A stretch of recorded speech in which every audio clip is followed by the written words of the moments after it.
계시록 7장. 제가 보니까 예배 이게 올라오기 전에 그 떡이 배달이 된 것 같은데 또 엄마가 이 기쁨을 같이 나누고 싶어가지고 떡을 또 준비한 것 같아요. 끝나고 나서 나누는 거죠. 예, 그래요.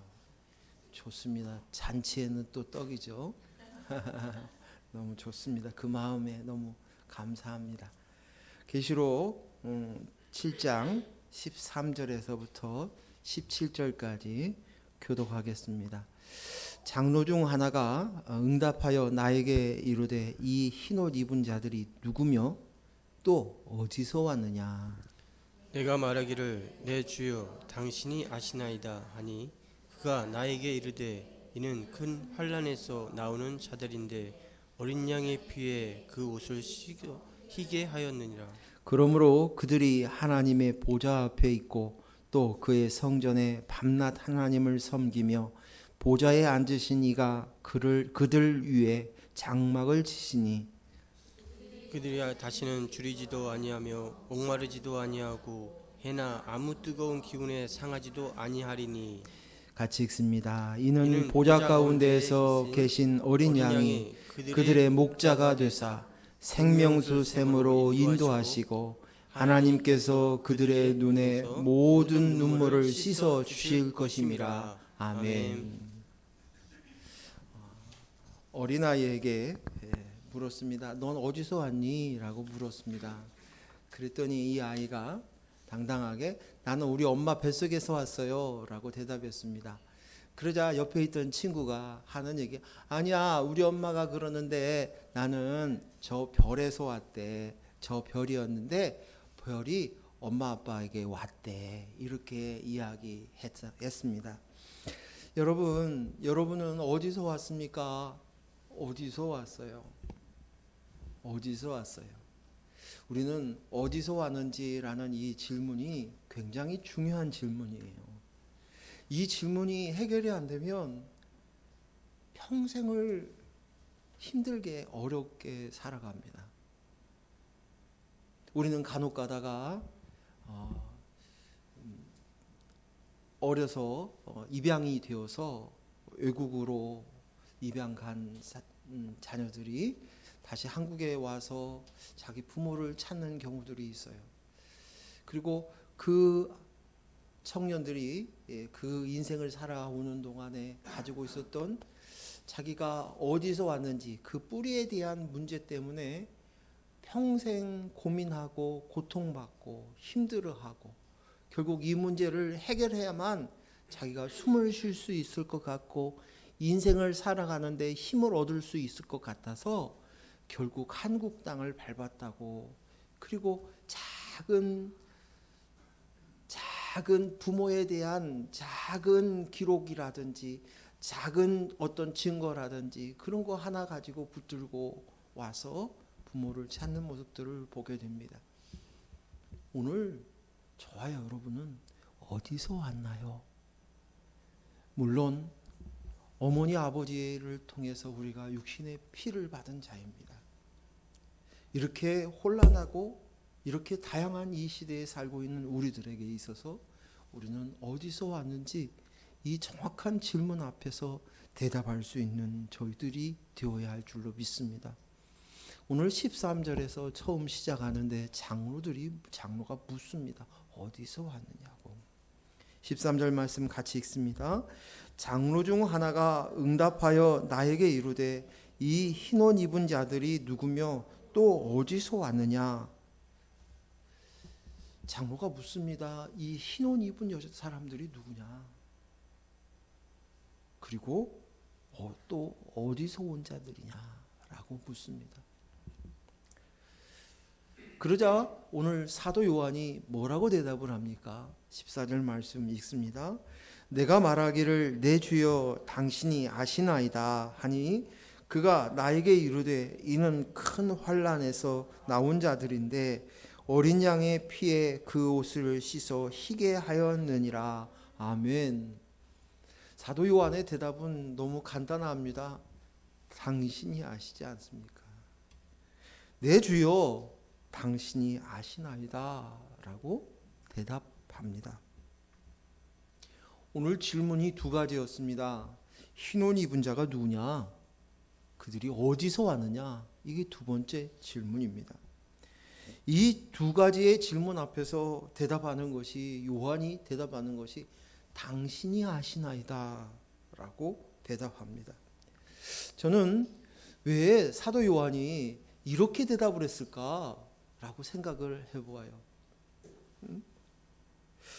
내 주여 당신이 아십니까? 라고 사도 요한이 이렇게 대답한 것은 제가 생각하기에 두 가지 이유 때문이라고 생각합니다. 하나는 당신은 주님이시기에 당신이 더 잘 아시지 않습니까? 당신이 너무 잘 알고 계시지 않습니까? 라는 대답을 당신이 아십니다. 이렇게 얘기한 것입니다. 이 말은 다르게 이야기하면 사도 요한은 주님을 알아보고 주님이신 것을 이제 정확히 안 거예요. 그분이 누구신가를 아는 거예요. 그렇기 때문에 그가 대답할 수 있었던 거예요. 감히 내가 대답할 필요가 없습니다. 어떻게 그 일을 시작하신 이가 누구시고 어떻게 해서 온 것인가 모든 일을 주관하신 그분을 알아본 거예요. 내가 어떻게 그것을 대답합니까? 당신 앞에서 이렇게 얘기하는 마음이 있고, 또 한 가지 이유는 이 모든 일이 내가 한 것이 아니라 당신이 하셨습니다. 이것입니다. 저들이 스스로 온 것이 아닙니다. 스스로 된 것이 아닙니다. 이것은 당신이 하신 것이에요. 라는 대답입니다. 이 모든 일은, 이 사람들은, 이 흰옷을 입은 모든 사람들은 당신이 하셨고, 당신이 인도하셨고, 당신이 구원하셨고, 당신이 불러서 여기에 왔어요. 그런데 왜 묻습니다? 난 알거든요. 당신이 하신 거, 당신이 하신 거 내가 알아요. 주님이 하신 거 알아요. 라는 대답입니다. 나 알고 있거든요. 내가 당신의 아들인 것을 내가 알고 있거든요. 내가 누구인지, 내가 누구의 자식인지, 누구의 백성인지 알거든요. 이 대답이 사도 요한이 한 대답일 것입니다. 사도 요한이 처음부터 이렇게 한 게 아니라 지금까지 인을 떼면서 하나씩 인을 떼면서 그의 인식이 열려지고 이제는 정확하고 분명하고 선명하게 이야기합니다. 주여, 주는 그리스도시요 살아계신 하나님의 아들입니다 라고 고백한 사도 베드로의 그 고백처럼 오늘 사도 요한이 한 고백인 겁니다. 내가 선명하게 분명하게 당신이 아십니다 라고 대답하는 것입니다. 사도 도마 사도가 예수님께 고백한 장면도 있어요. 근데 이 사도 도마는 예수님께서 부활하시고 왔을 때 의심하였어요. 어떻게 죽은 사람이 살아나? 이것은 인간의 자연계에서 있을 수 없는 일이야. 내가 직접 보고 만져야 믿겠어 라고 얘기합니다. 그때 예수님께서 직접 도마를 만나 주셨습니다. 요한복음 20장 27절 28절 말씀 우리 같이 읽겠습니다. 도마에게 이르시되 내 손가락을 이리 내밀어 내 손을 보고 내 손을 내밀어 내 옆구리에 넣어보라. 그리하여 믿음을 없는 자가 되지 말고 믿는 자가 되라. 도마가 대답하여 이르되 나의 주님이시요 나의 하나님이시니이다. 아멘. 예수님께서 도마를 만나시고 부활하신 예수님을 만나는 것도 놀라운데 직접 그의 손으로 자기 손목을 만지게 하시고 옆구리에 창자국으로 구멍이 나 있는 그 옆구리에 창자국을 넣어보라는 거예요. 분명하게 그를 보고 나서야 도마가 대답합니다. 나의 주님이십니다. 나의 하나님이십니다. 이 고백이 있게 되어지는 것입니다. 이 확신이 결국 도마는 우리가 알고 있는 인도가 있는 그 지역에서 복음을 전하다가 순교를 당하죠. 어떤 이는 그가 톱에 키워서 순교를 당했다고 합니다.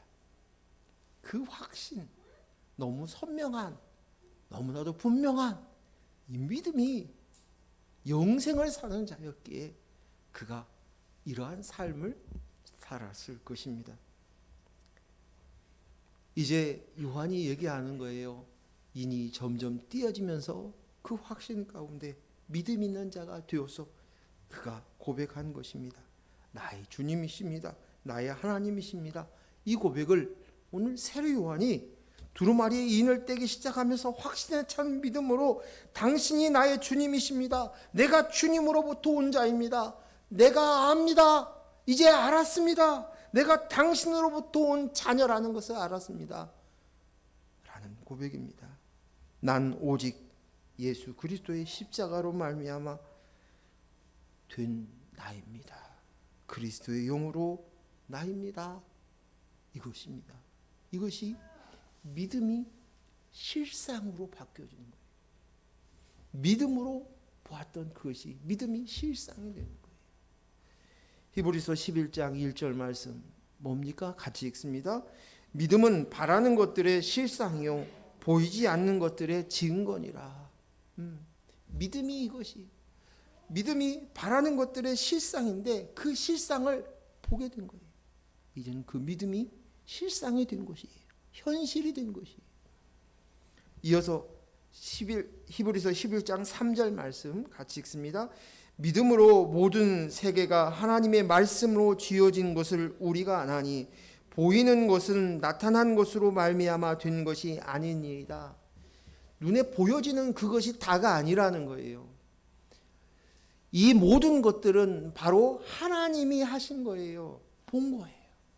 보이기 시작하는 거예요. 이제는 실상을 눈으로 확인하는 거예요. 눈으로 육신의 눈으로는 보이지 않지만 이제는 믿음으로 봤던 그것이 이제는 실상으로 현실로 하나님이 이 모든 것을 창조하셨습니다. 이 고백이에요. 하나님께서 나를 낳으셨습니다. 이 고백이에요. 하나님이 나를 애정하셨고 나를 키우셨고 내가 철들기까지 끝까지 인내하시고 이끄시고 오래 참음으로 말미암아 여기까지 오셨습니다. 이것을 이제 믿음으로 눈으로 봅니다. 현실로 봅니다. 이게 믿음의 눈으로 실상을 보는 것입니다. 또 오늘 이 말씀에서 이들이 누구냐라고 얘기했을 때 큰 환난에서 나온 자다라고 얘기하고 있습니다. 큰 환난. 큰 환난이 무엇입니까? 여러분은 여러분의 인생을 지금까지 살아오면서 큰 환난을 당하셨습니까? 우리가 살다 보면 환난을 많이 당합니다. 환난이 없는 사람이 없어요. 큰 재물을 가진 사람도 환난이 있습니다. 큰 명예를 가진 사람도 환난이 있습니다. 큰 권세를 가진 사람도 환난이 있습니다. 큰 지식을 가지고 있는 사람도 환난이 있습니다. 환난이 없는 사람이 없습니다. 때로는 사람에게 상처를 받고 그 사람 때문에 깊은 슬픔과 아픔을 당하기도 합니다. 때로는 사업과 일이 안 되어서 고통당하는 그런 환난도 있습니다. 때로는 자신의 정체성 때문에 힘들어하고 어려워하고 그것으로 인해서 평생을 고생하며 그 환난을 당하는 경우도 있습니다. 그런데 흰 옷 입은 자들이 이런 환난에서 나온 자들이라고 이야기합니다. 이 환난에서 살아남은 자라고 이야기하고 있습니다. 이런 환난은 오늘 여기에서 말하고 있는 이 환난은 내가 그 인생의 그 고통 속에서 그 풍랑 속에서 풍파 속에서 아픔 속에서 지독한 슬픔과 고독 속에서 하나님이 나를 피해 주셨어요. 보호해 주셨어요. 물론 이런 것도 있을 수 있습니다. 그런데 오늘 말씀 속에서 이야기하고 있는 이 환난은 그 환난이 아니에요. 물론 그것도 환난입니다. 하지만 여기서 말하고 있는 큰 환난, 환난 중에서 최고의 큰 환난, 어렵고 인간으로서는 도저히 감당하기 어려운 환난, 우리는 해결할 수 없는 환난, 이 환난으로는 우리는 이 환난을 당하면 우리는 죽을 수밖에 없는 그런 환난, 그 환난을 이야기합니다. 하나님께서 인생을 사는 동안에 피하게 해주신 그 환난 전주가 아니라 이 환난은 저주예요. 저주를 피하게 해주시는 것이 뭐요? 저주요. 저주가 무엇입니까? 우리에게 있어서 가장 큰 저주가 무엇일까요? 그것은 흙으로 왔다가 흙으로 살다가 흙으로 돌아가는 거예요. 그것은 그리스도의 영이 없이 그냥 짐승처럼, 이성 없는 짐승처럼 짐승짓 하다가 그냥 때가 되어서 다시 흙으로 돌아가는 거예요. 둘째 사망을 당한 자들이에요. 성경에서 이야기하고 있는 둘째 사망을 당하는 자들이. 이것이 진짜 참 환난이에요. 큰 환난이에요. 이것은 저주예요. 저주. 그냥 내가 나야만 하다가 내 인생만 챙기다가 내 새끼만 찾다가 내 나라만 챙기다가 나 끝까지 나만 외치다가 결국 다시 흙으로 가버리는 거예요. 이것이 너희들의 진짜 저주야. 이것이 큰 환난이에요. 이 환난을 피한 자다 라고 이야기하고 있는 것입니다. 그런데 오늘 큰 환난을 피한 자, 여기서 나온 자, 이들이 도대체 어떻게 피했어요? 어떻게 그 환난에서 나왔습니까? 어떻게 더 큰 환난을 피할 수 있었습니까? 그것은 그 큰 환난을 누군가 대신 받은 거예요. 그래서 우리가 피해서 안전하게 거하게 된 것입니다. 갈라디아서 3장 13절 14절을 보는데 먼저 13절만 읽겠습니다. 시작. 그리스도께서 우리를 위하여 저주를 받은 바 되사 율법의 저주에서 우리를 속량하셨으니 기록된 바 나무에 달린 자마다 저주 아래 있는 자라 하였음이라. 아멘. 그리스도께서 우리를 위하여 저주를 받은 바 되사, 저주를 받았대요. 율법의 저주에서 우리를 속량하셨으니 기록된 바 나무에 달린 자마다 저주 아래 있는 자니라. 나무가 뭐예요? 십자가예요. 십자가. 나무에 달린 자더라. 저주에 받은 자만이 십자가에 달리는 거예요. 로마 시대에서도 십자가 형틀은 흔한 것이 아니었습니다. 흔한 것이 아니었고 나라를 배반하는 대역죄인, 나라를 팔아버린 그런 원수들, 정말 심각한 살인을 개인적으로 살인을 했거나 도둑질을 했거나 강도를 했거나를 하지 않고 그런 이들을 하는 형틀이 십자가 형틀이었대요. 예수님이 이 그 큰 환난을, 그 저주를 대신 받으신 것입니다. 예수님은 하나님이시고 창조주이시고 모든 것을 다 만드신 하나님과 같이 만드셨다고 이야기하고 있는데 그분이 피조물이 되셨어요. 그리고 피조물들에게 조롱과 욕과 수욕과 죄와 욕을 다 당하셨어요. 예수님은 죄인을 구원하기 위해 이 땅에 오셨지만 오히려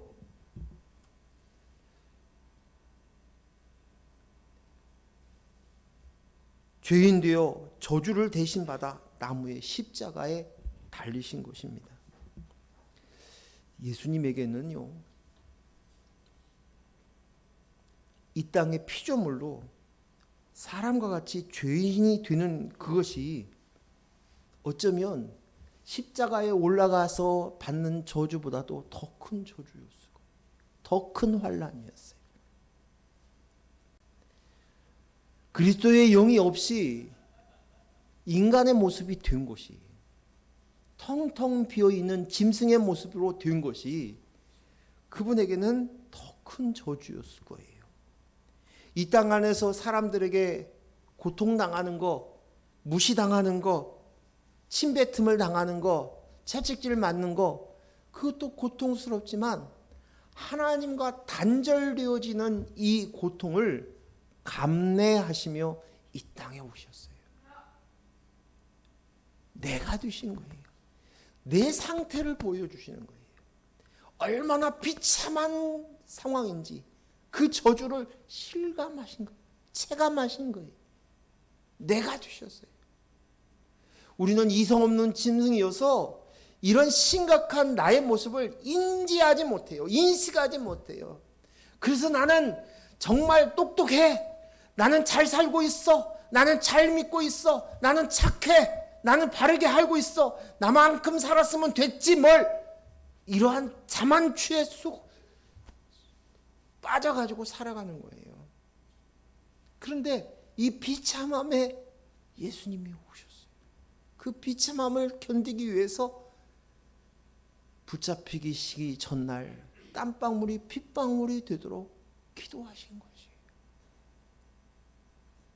그리고 이제는 죄인이 되어서 주여라고, 십자가에 달리시기 전에는 아버지여라고 부르셨던 예수님이 주여라고 부르지 않으시고, 아니 아버지라고 부르지 않으시고 주여라고 얘기합니다. 하나님의 심판 앞에 쓴 것입니다. 왜? 이어서 봅니다. 갈라디아서 13장 14절 말씀 이어서 왜? 14절 읽습니다.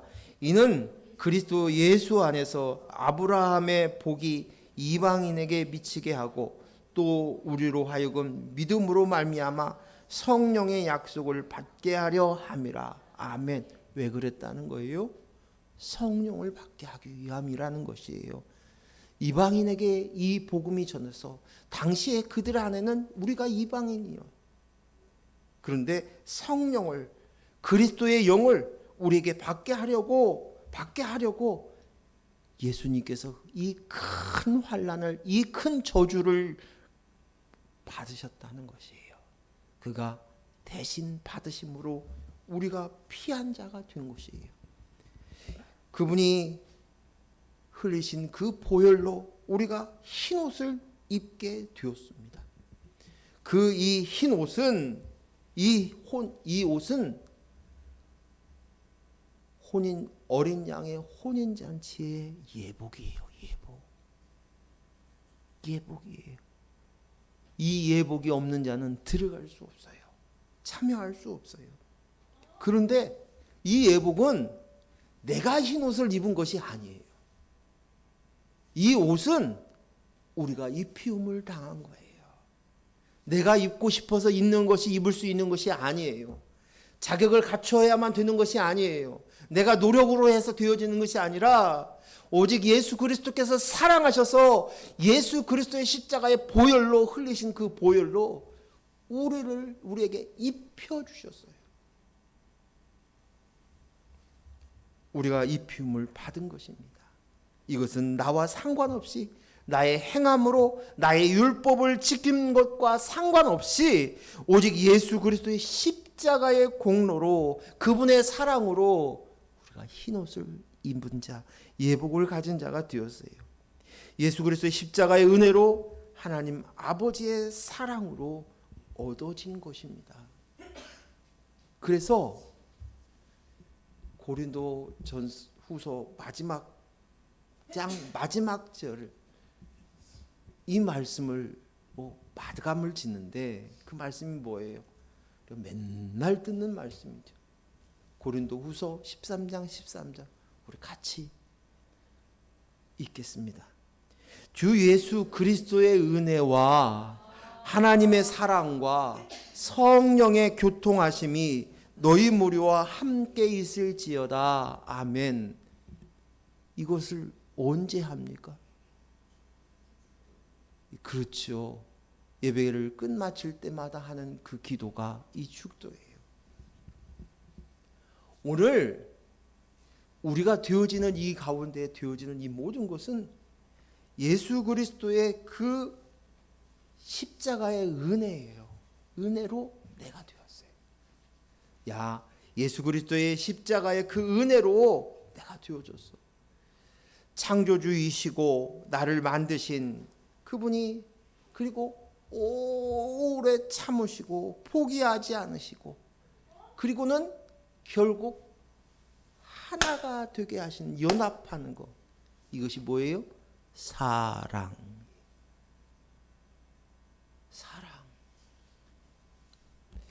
저는 이 사랑이라는 단어를 이해하는데 오랜 시간이 걸렸어요.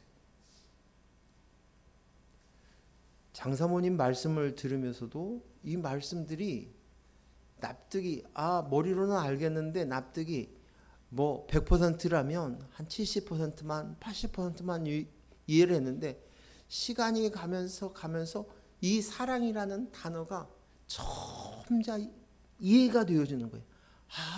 그렇구나. 하나님은 사랑이셔요. 하나님만이 사랑을 줄 수 있어요. 근데 그 사랑이 예수 그리스도의 십자가로 인해서 그 사랑이 나타난 바 되었어요. 근데 그 사랑은 뭐냐? 하나 되는 거예요. 한 몸, 연합이에요. 그래서 사랑은 관계라고도 표현을 했어요. 관계, 하나 되었어. 이제는 너와 나 하나가 되었어. 아버지와 나와의 관계가 되었어. 이것으로 이해를 했어요. 근데 그 다음 단계로 점점 이해하는 것이 뭐냐면 사랑은 우리의 어떤 액션이 그것이 아니라 이 사랑으로 인해서 예수님의 십자가의 사건이 일어난 행함으로 드러났는데 그 사건의 본질은 뭐냐면 연합이에요. 연합. 하나님의 사랑, 하나님이 우리와 연합되는 거예요. 하나님의 영, 그분과 우리가 연합되어 하나가 되는 거예요. 한 몸이 되어지는 거예요. 이게 사랑이에요. 이것이 하나님의 일방적인 사랑으로 되어진 거예요. 내가 사랑해서 서로 사랑해서가 아니라 그 사랑으로 연합된 것이. 그리고 이제는 그것으로 인해서 내 안에 있는 하나님의 영 성령과 교통하심이 너에게 있을지어다. 성부와 성자와 성령 이 삼위를 통해서 너가 만들어졌어. 이 놀라운 말씀이에요. 당신이 어디서 왔습니까? 라고 물었을 때 나는 어머니의 뱃속에서 왔습니다. 나는 저 우주의 별에서 왔습니다. 그 말이 아니라 나는 이제는 그리스도의 그 은혜와 하나님의 그 사랑 그것으로 연합되어서 이제는 그리스도의 영으로 된 내가 되었습니다. 그리스도의 영이 바로 나입니다. 그리스도의 영이 나입니다. 이것입니다. 이것을 이야기하는 거죠. 요한복음 3장 1절에서 8절까지 말씀을 우리 교독하겠습니다. 요한복음 3장 1절에서 8절. 제가 먼저 1절 읽습니다.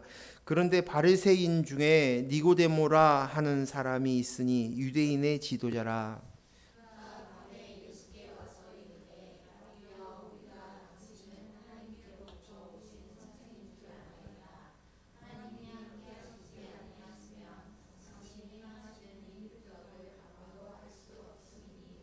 예수께서 대답하여 이르시되 진실로 진실로 내게 이르노니 사람이 거듭나지 아니하면 하나님 나라를 볼 수 없느니라. 니고데모가 이르되 사람이 늙으면 어떻게 날 수 있사옵나이까? 두 번째 모태에 들어갔다가 날 수 있사옵나이까? 예수께서 대답하여 이르시되 진실로 진실로 내게 이르노니 사람이 물과 성령으로 나지 아니하면 하나님 나라에 들어갈 수 없느니라. 육으로 난 것은 육이요 영으로 난 것은 영이니 내가 내게 거듭나야 하겠다 하는 말을 놀랍게 여기지 말라. 바람이 임으로 불매 내가 그 소리를 들어도 어디서 와서 어디로 가는지 알지 못하나니 성령으로 난 사람도 그러하니라. 아멘. 우리는 영적으로 태어난 자예요. 다시금. 육은 부모로부터, 육신의 부모로부터 왔습니다. 그리고 때가 되면 육신의 역할이 끝나면 다시 흙으로 돌아갑니다. 그렇지만 영은 하나님께 속하는 것이에요. 그래서 영에 그리스도의 영이 거하심으로 인해서 생명 있는 자로서 다시금 태어나는 것이에요. 우리는 반드시 영으로 태어나야 돼요.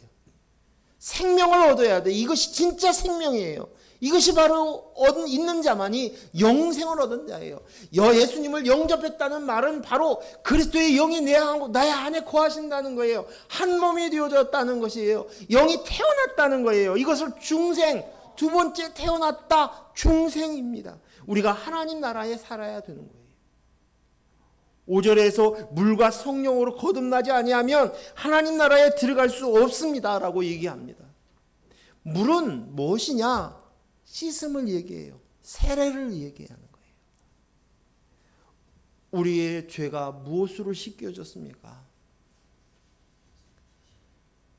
우리가 용서를 구해서 씻겨진다는 얘기가 아니에요. 우리가 잘못을 뉘우쳤으니까 되어진다는 것이 아니에요.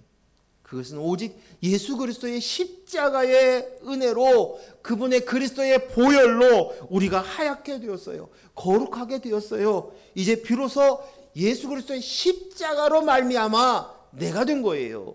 십자가로 말미암아 우리가 거룩하게 된 거예요. 흰 옷을 입는 예복을 입게 되어진 것입니다. 그리고 이제 거룩하여진 우리 안에 하나님의 영, 성령, 그리스도의 영이 내 안에 거하시게 된 것이에요. 이것이 다시 태어난 거예요. 다시 태어나는 것이. 너 어디서 왔어? 너 어디서 왔어? 너가 어디에서 태어났어? 어디로부터 왔어? 어디에서 재창조되었어? 이것이 가장 중요한 거예요. 장막 안에 들어가는 거, 하나님 나라에 들어가는 것의 가장 큰 핵심이 이것인 것이에요. 내가 얼마나 율법을 잘 지켰는지 몰라요. 내가 얼마나 말씀을 잘 알았는지 몰라요. 내가 얼마나 착한 일을 많이 했는지 몰라요. 내가 얼마나 많이 헌금을 했는지도 몰라요. 이것이 중요한 것이 아니라 이것에게 가장 중요한 것은 너 어디서 왔니? 이거예요. 너 흰옷 입었는데 너 어디서 왔니? 넌 누구니? 이거예요. 이거가 바로 하나님 나라에 들어갈 수 있는 조건이에요. 장막에 들어갈 수 있는 조건이에요. 그래서 이것이 가장 중요한 질문인 거예요. 우리 스스로에게 하는 질문인 거예요. 우리가 이 땅 안에서 여러 환난을 당할 수 있습니다. 여러 환난을 당하고 있으면서도 잊지 말아야 할 질문이 있어요. 내가 힘들고 버거워요. 숨이 탁탁 막혀요. 못 견딜 것 같아요. 숨이 막혀와요. 하지만 그 속에서도 알아야 돼요. 내가 어디서 왔는가? 그리고 내 안에 그리스도가 계시고 그리스도가 머리 되시고 내가 이 일 가운데서도 하나님이, 이 벅찬 상황 가운데서도 하나님이 계시고 하나님의 뜻과 애정하심이 있다는 것은,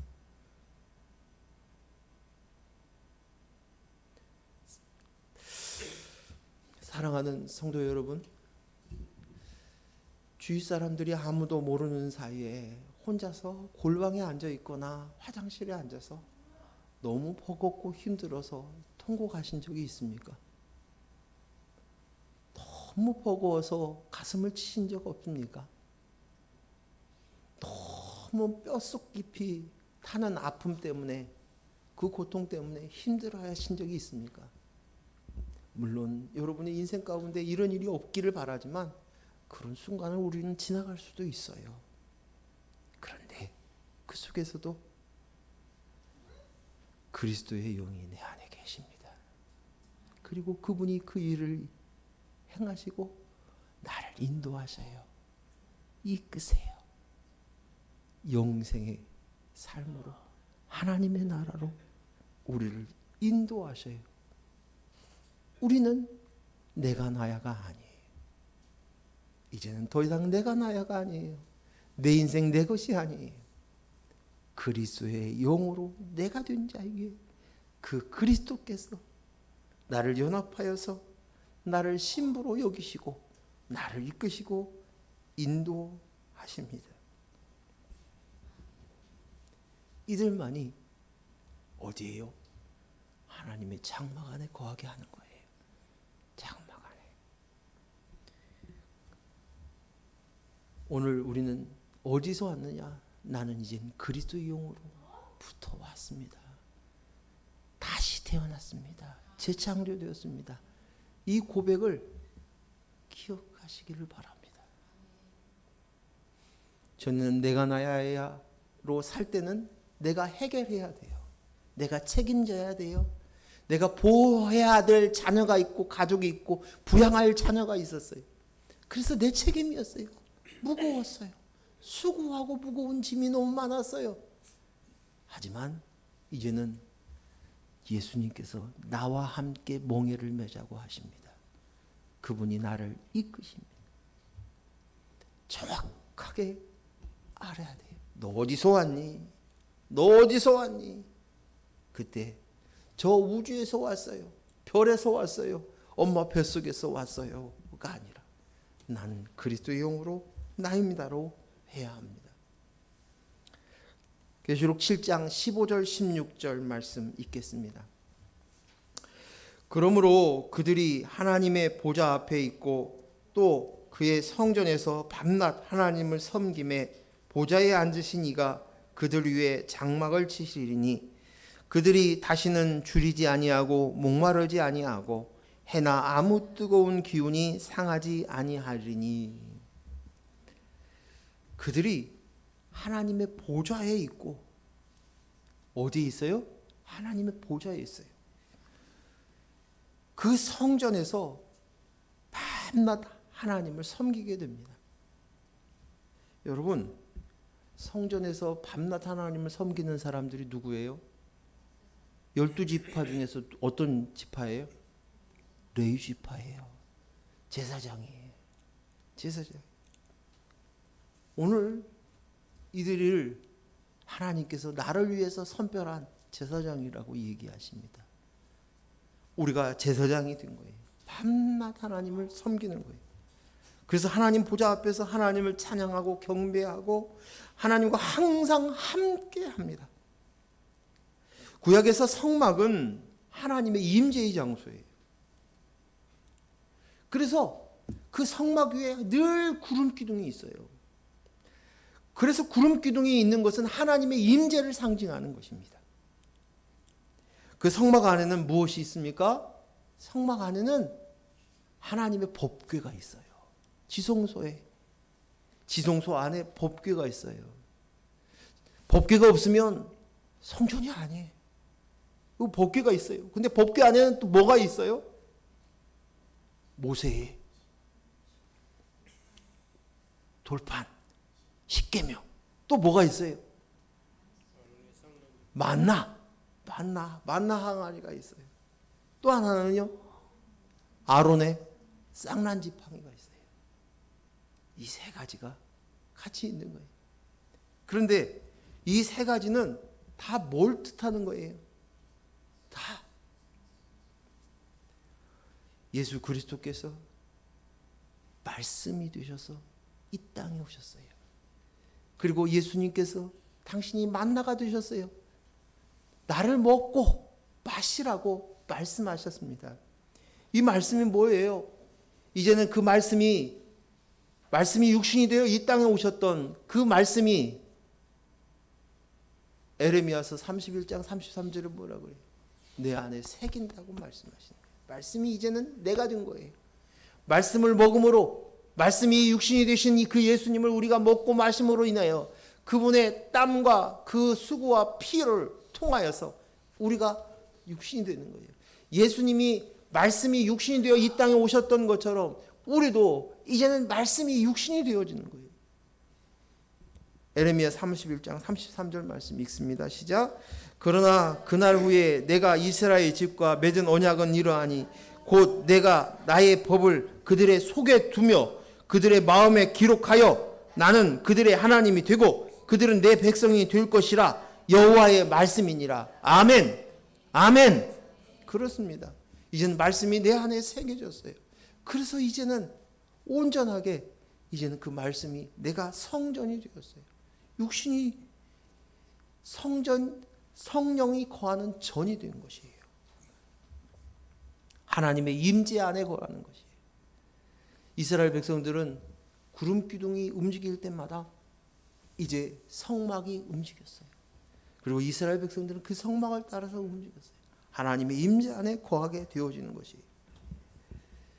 우리는 죽은 막대기와 같은 존재였어요.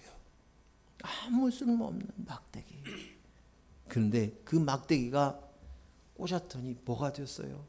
싹이 났어요. 열매가 맺어요. 뭐예요?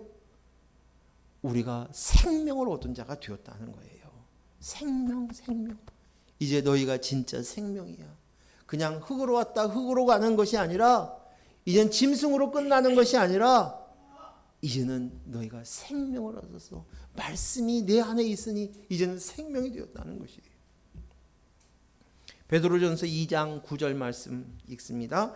그러나 너희는 택한 족속이요 왕같은 제사장들이요 거룩한 나라요 그의 소유된 백성이니 이는 너희를 어두운 데서 불러내어 그의 기이한 빛에 들어가게 하신 이의 아름다운 덕을 선포하게 하려 하심이라. 아멘. 오늘 선언하시는 것이에요.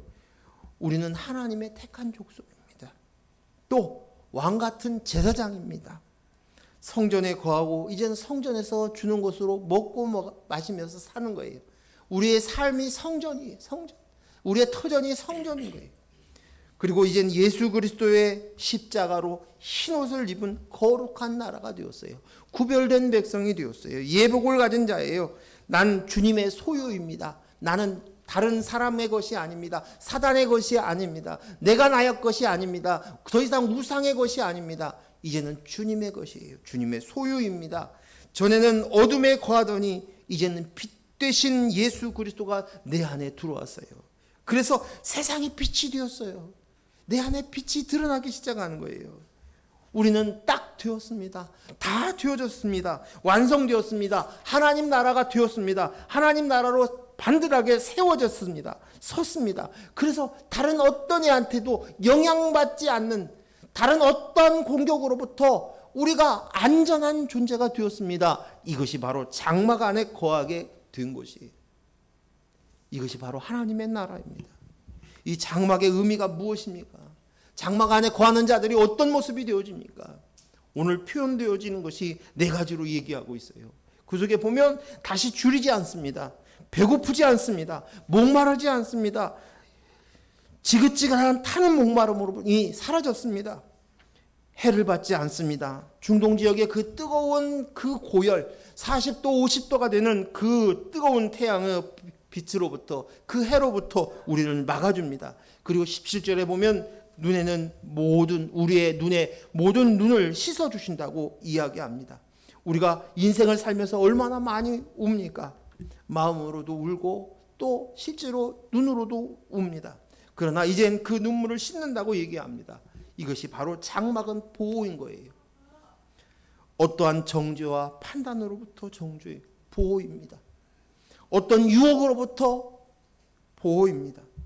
대적들이 어떠한 공격으로부터도 보호입니다. 왜 그렇습니까? 우리가 장막에 거한 자가 된 거예요. 하나님 나라의 장막에. 17절 말씀 같이 읽습니다. 이는 보좌 가운데 계신 어린 양이 그들의 목자가 되어주사 생명샘으로 인도하시고 하나님께서 그들의 눈에서 모든 눈물을 씻어 주실 것임이니라. 아멘. 이 장막, 그것은 예수 그리스도가 우리의 주님이시여 목자가 되신대요. 목자가 되신. 그리고 목자가 우리를 어디로 인도하신다고요? 생명수 샘으로 우리를 인도하시기 때문이라는 것이에요. 생명수 샘으로. 이 말과 같은 말씀이 어디냐? 창세기 3장 24절 말씀이에요. 같이 읽습니다. 시작. 이같이 하나님이 그 사람을 쫓아내시고 에덴 동산 동쪽에 그룹들과 두루 도는 불칼을 두고 생명나무의 길을 지키게 하시니라. 아멘. 에덴 동산에서 범죄한 아담이 떠나갑니다. 하와가 쫓겨납니다. 왜요? 그 안에 생명나무를 따먹을까 봐. 그런데 이제 예수 그리스도께서 이 땅에 오셔서 우리에게 그 생명수로 영원히 목마르지 않는 생수의 강으로 우리를 인도하신 거예요. 이거 영생인 거예요. 이것이 이루어졌다는 것이에요. 이것이 우리 안에 이제는 이루어진 것이 곧 하나님의 나라고 장막이에요. 장막에 거하는 사람들이라는 제목으로 다음 주에 이 뒷이야기를 다시 설명해 드리도록 하겠습니다. 시간이 짧은 관계로 기도하겠습니다. 하나님 감사합니다.